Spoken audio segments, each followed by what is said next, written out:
UNESCO's welcomed the Palestinians as full members, an historic yet controversial move that's rocked the organisation.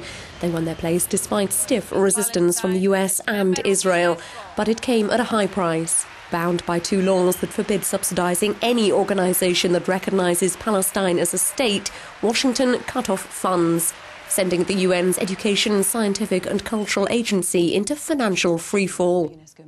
Euronews spoke to Director-General Irina Bokova about the future of UNESCO. The imminent repercussions, I would say in financial terms, are some difficulties that we have with the withholding of the financement from the United States. There are other wider repercussions, maybe more political. There are those who praise us, those who accuse us. Let me say that the question for the admission of Palestine in the organization has been on its agenda for the last 22 years. It's not something new that came up, but apparently member states this time 107 decided to vote in favor. What exactly are the financial implications of the vote? How much is UNESCO down? Well, having in mind that the United States contribute 22% to the regular budget and have also in between 15 and 20 million extra budgetary resources, adding to the 72 million, which represent annually the 22%. So we are talking about 100 million per year. And then we have also the withholding of funds for 2012 of Israel also. So it's quite substantial in terms of our budget. We have to have in mind also that the United States have not contributed the 2011's budget this year. I have appealed to Congress and to the American society, to the American people, and I do hope that this message will pass and Congress will change this law in order to allow us to receive the funding. So there is a glimmer of hope. UNESCO may in the end get the funding from the US. Well, I hope so. There is still hope.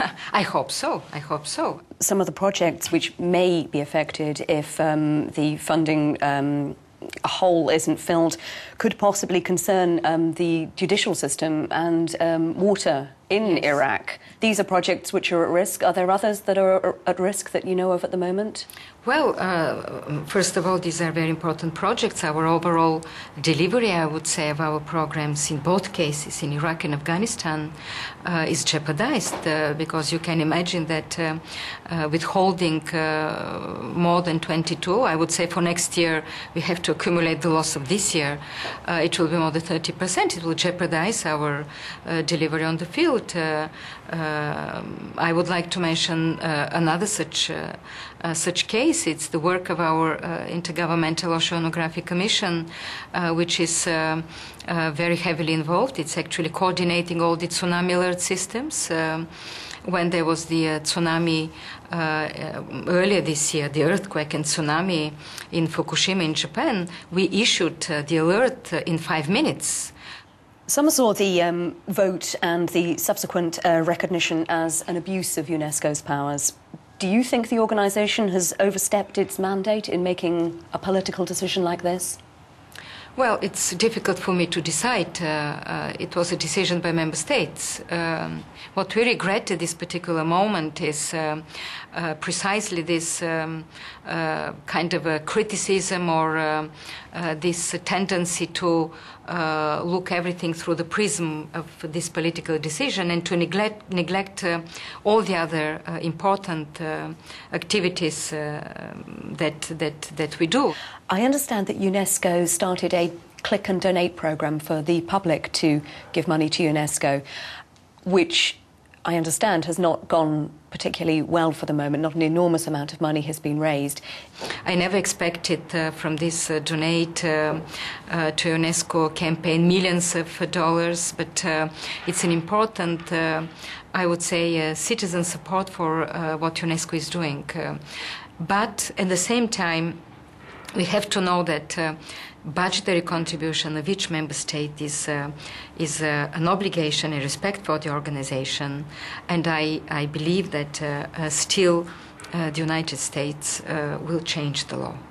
UNESCO's core missions, helping eradicate poverty, education, freedom of expression.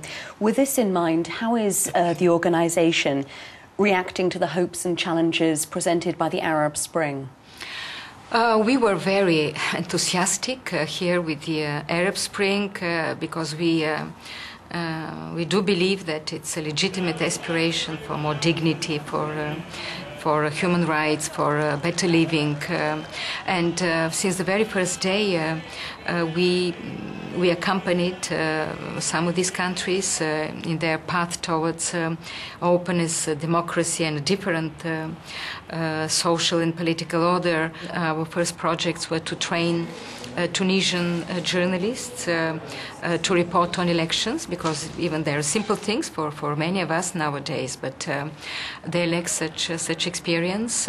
It's important that what we did in Iraq some years ago, supported by the United States, by the way, to change the curricula of the textbooks for children, to take away all the prejudices, all the hostile towards other cultures or religions or the West from Iraqi textbooks. I think it's very important that we do the same, and we will be doing that in Libya. And of course, the big question about the protection of heritage, of culture, of stealing of property, of illicit exports, trafficking of such precious archaeological and cultural objects from Libya, from Egypt, from Tunisia. It's a huge also responsibility that we have. UNESCO recently added several new cultural traditions to its Intangible Cultural Heritage list. How does one protect something that's intangible? It's a very interesting question, and let me say that the whole concept of intangible heritage was regarded only as a kind of an African concept, but then gradually I would say universal. All countries in the world saw the merit of preserving this intangible heritage. I think this is very much linked to globalization. By trying to protect, by respecting this, by recognizing the importance even of some small local tradition, recognizing it, we give an enormous pride and self-respect to these communities. Madam Bokova, thank you very much. Thank you for the interest.